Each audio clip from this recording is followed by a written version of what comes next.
Good morning, Daily Dosers. Thanks for joining us on this Monday. I am just amazed. I mean, the cards, the letters, the emails, the stuff we get from those of you that are watching all across the country, even the globe, of where this is reaching.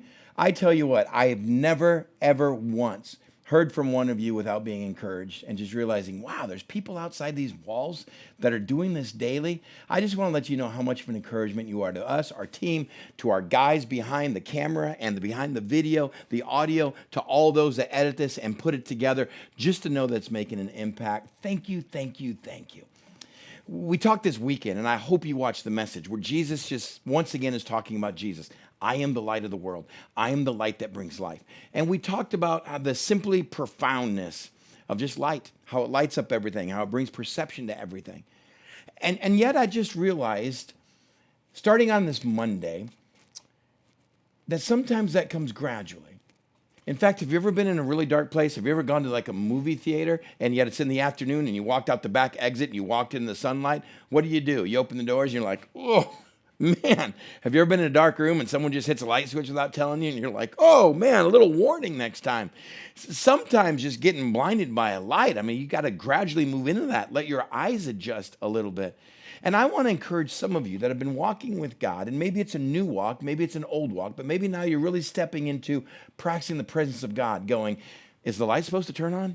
Am I supposed to automatically see things differently?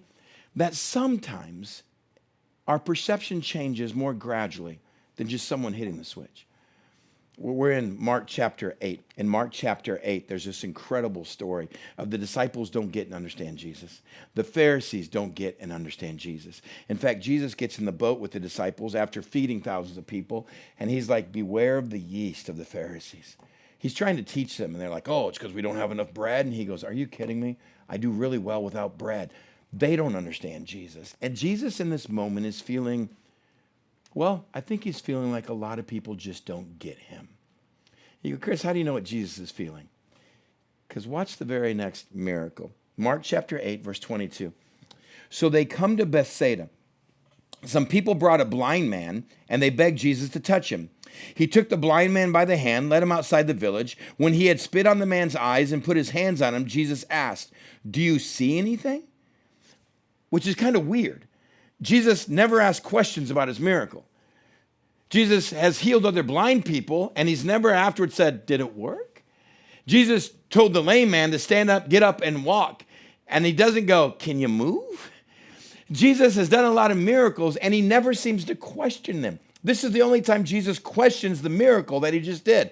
They bring a blind man. Jesus takes him outside the village. He's not going to make a spectacle out of this guy. He spits, touches the man's eyes, puts his hands on him, and then he's like, but can you see? Now, if that's not strange enough, this is the only response like this we ever get in a miracle. The man looked up and said, I see people. They look like trees walking around.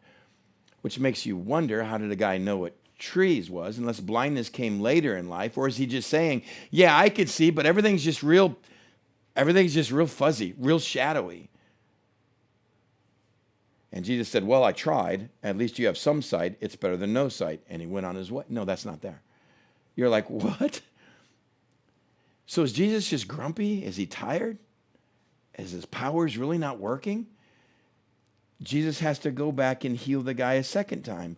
Once more, Jesus put his hands on the man's eyes. Then his eyes were completely opened. His sight was restored, and he saw everything clearly. And Jesus sent him home, saying, don't go into the village. What?